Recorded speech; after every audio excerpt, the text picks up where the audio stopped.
संसद में 8 दिसंबर को वंदे मातरम के 150 वर्ष पूर्ण होने पर चर्चा होगी। लेकिन चर्चा वाकई में होगी या नहीं, इसके बारे में कुछ कहा नहीं जा सकता, क्योंकि भारत की संसद में आजकल चर्चा नहीं, केवल केवल जिसे कहते हैं अनियंत्रित बहस होती है।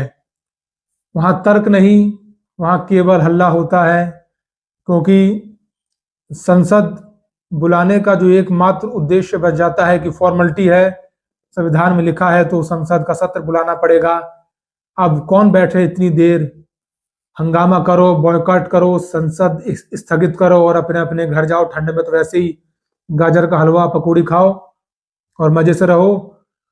तो संसद में कितनी चर्चा होती है सकारात्मक ढंग से, तर्क वितर्क, पक्ष विपक्ष अपनी बातें किस तरीके से रखता है शांतिपूर्ण ढंग से, क्योंकि चर्चा संवाद उसे ही कहते हैं जहां पर एक पक्ष अपनी बात रखता है, दूसरा पक्ष उसे ध्यान से सुनता है और उसके जवाब में वो अपनी बात कहता है कि आपकी बात में ये कमी रही, वो भी फैक्ट के साथ, अपने तर्कों के साथ, ना कि वो हल्ले का माहौल, ना मेरे को तुम्हारी सुनाई दे रही है ना तुम्हें मेरी, हर चारों तरफ हल्ला, लास्ट में संसद स्थगित और अपने अपने घर जाना।